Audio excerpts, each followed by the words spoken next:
శ్రీ గురుభ్యో నమః. జయ శ్రీమన్నారాయణ. జయ శ్రీకృష్ణ.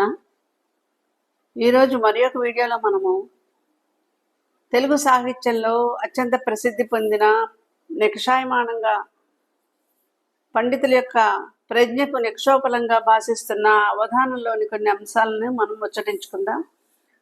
అవధానంలో ఉండేటువంటి అష్ట అవధానాలు అంటే 8 అంశాలతో, శతావధానాలు 100 అంశాలతో, సహస్రావధానాలు 1000 ప్రశ్నలతో, ద్విసహస్ర 2000 ప్రశ్నలతో ఇలాగా అవధాన ప్రక్రియ కొనసాగుతుంది.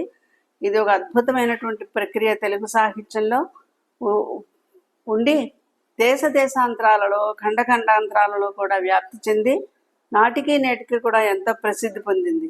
అటువంటి అంశాల్లో శ్రీ నరాల రామిరెడ్డి గారి అవధానాల నుండి దత్తపది అనే ఒక అంశం తీసుకుని ఈరోజు ఈ దత్తపదిలో 4 పదములు ఇస్తారు. పృచ్ఛకులు కోరిన విధంగా పద్యం చెప్పవలసి ఉంటుంది.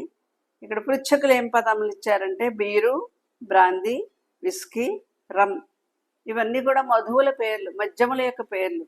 ఈ మద్యముల యొక్క పేర్లు తీసుకుని వధువు యొక్క వర్ణన, పెళ్లి కుమార్తె యొక్క వర్ణన చేయమంటున్నారు పృచ్ఛకులు. దానిని అవధాని గారు ఎంత రసస్ఫూర్తంగా పూర్తి చేశారో చూద్దామా. అతివా గుండెల బీరువా తెరచిని కర్పించుకొంటిన్ గదా. బీరువా అయింది. అతుల ప్రేమ మనోజ్ఞరత్నమిక నభ్రాంగీకృత శ్యామతన్వితమో నీ కచసీమ వెలుగు. నీ యొక్క కేశపాసముల యొక్క వెలుగు ఎలా ఉందంటే అభ్రాంధీకృత, అభ్రా ప్లస్ అంధీకృత, అభ్రాంధీకృత, భ్రాంతి అనే పదం వచ్చింది.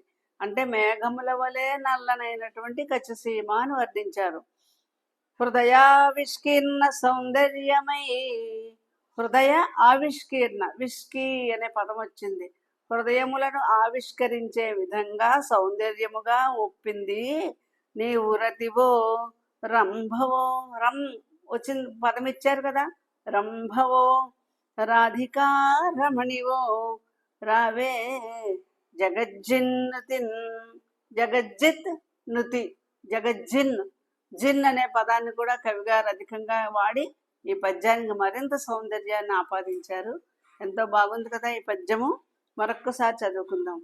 అతివా గుండెల బీరువా తెరచిని కర్పించుకొంటిన్ గదా. అతుల ప్రేమ మనోజ్ఞరత్నమిక నభ్రాంద్రీకృత శ్యామతన్వితమౌ నీ కచసీమ వెల్గు హృదయావిష్కీర్ణ సౌందర్యమై రతివో రంభవో రాధికా రమణివో రావే జగజ్జిన్నుతిన్.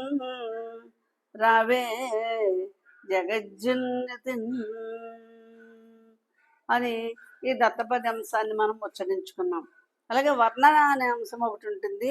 వర్ణనకు సంబంధించి ఒక పద్యాన్ని మనం చెప్పుకుందాం. పాఠశాల గురించి పృచ్ఛకులు వర్ణించమని అడిగితే శ్రీ నరాల రామిరెడ్డి గారు 2012లో జరిగిన అవధానంలో ఈ విధంగా ఇంత అద్భుతంగా పాఠశాలను వర్ణించారు.